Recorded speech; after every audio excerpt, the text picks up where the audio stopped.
வணக்கம். அமெரிக்காக்கும் ஈரானுக்கும் என்னதான் பிரச்சனை? ஆல்ரெடி நம்ம நேத்து வீடியோல போர்கள் எப்படி ஆரம்பிச்சது, அது வரலாறு கொஞ்சம் பார்த்தோம். இப்போ அது கன்டினியூவேஷனா இந்த வீடியோல பார்க்கலாம். அது பார்க்கலன்னா டிஸ்கிரிப்ஷன்ல இருக்கு மறக்காம பார்த்துட்டு வந்துருங்க. இது உங்கள் குப்பி மீடியா. நான் உங்க தமிழ் இலக்கியா.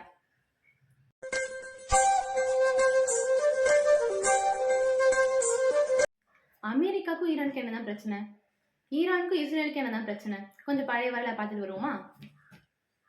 இரண்டாம் உலகப் போர்ல ஜெர்மனி வீழ்த்தினதுக்கு அப்புறம் யூதர்கள், அதாவது உலகமெங்கும் இருக்க யூதர்கள் எல்லாருமே யூகே கிட்ட போய் கேட்கறாங்க, எங்களுக்கு தனி நாடு வேணும்னு சொல்லிட்டு. அப்ப யூகே என்ன பண்றாங்க, அவங்களுடைய கண்ட்ரோல்ல இருந்த பாலஸ்தீனத்தை ரெண்டா பிரிச்சு இஸ்ரேல்னு சொல்லிட்டு யூதர்களிடம் கொடுக்குறாங்க.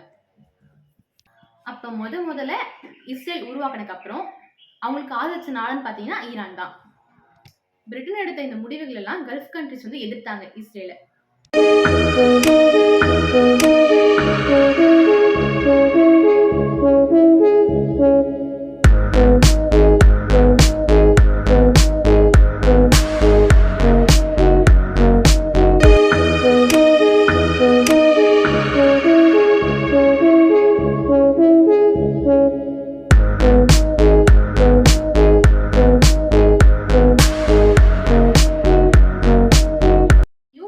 முடிவை கல்ஃப் கண்ட்ரிஸ் ஏத்துக்கல.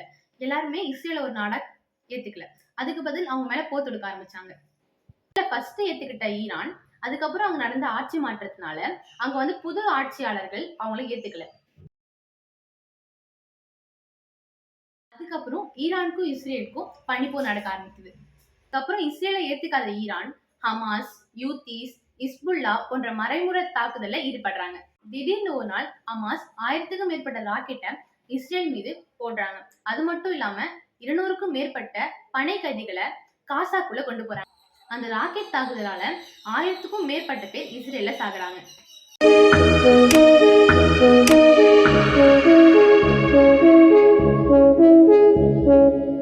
இதன் பிறகுதான் ஈரானுக்கும் இஸ்ரேலுக்கும் நேரடி போய் வருது. இதுக்கப்புறம் ஈரானும் இஸ்ரேலும் நேரடி தாக்கிக்கிறாங்க. அது மட்டும் இல்லாம ராக்கெட் மூலயமா, ட்ரோன் மூலயமாவும் தாக்கிக்கிறாங்க.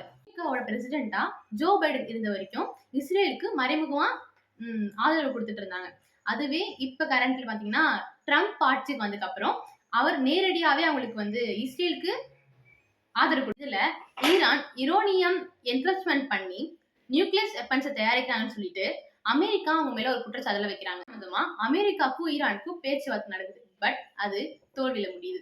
இதுல கோவமான அமெரிக்காவும் இஸ்ரேலும் ஈரான் மேல போர் தொடுத்து அவங்களுடைய சுப்ரீம் லீடரான சுலைமான் கொமேனியை கொல்றாங்க.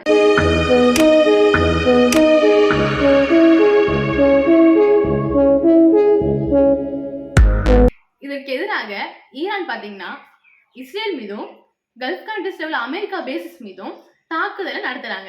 ஈரான்ல இருக்கக்கூடிய மிசைல்ஸ் அலிஸ்டன்ஸ் சொன்ன அமெரிக்காவும் இஸ்ரேலும் திடீர்னு நேத்து ஈரான் 4000 கிலோமீட்டர் தள்ளி இருக்க இந்தியன் ஓஷன்ல பிரிட்டனுக்கு சொந்தமான இடம், அதாவது பாத்தீங்கன்னா டயாக்கோ கார்சியா, அந்த இடத்துல ஒரு ராக்கெட் அனுப்புறாங்க. பட் அதனால எந்த ஒரு சேதாரமும் இல்லை.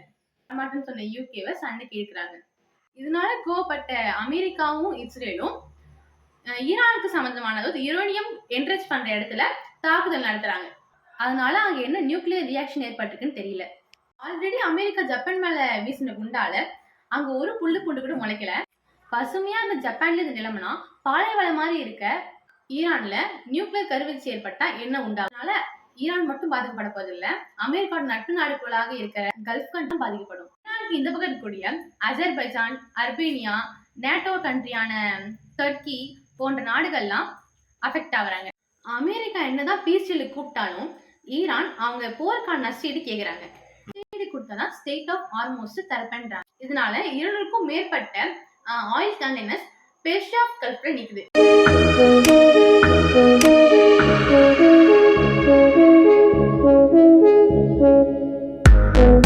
உலக நாடுகளுக்கு ஆயில் கிடைக்கும். இது எப்ப நடக்கும், யார் கையில் இருக்குன்னு தெரியல. ஈரான் மக்களும் இஸ்ரேல் மக்களும் அமைதியா வாழணும். இந்த போர் முடியணும்னு அனைத்து மத கடவுளையும் வேண்டிக்கிறேன். இந்த வீடியோ பிடிச்சிருந்தா லைக் பண்ணுங்க, சப்ஸ்கிரைப் பண்ணுங்க மற்றும் சப்போர்ட் பண்ணுங்க. நன்றி. ஓகே, பாய்.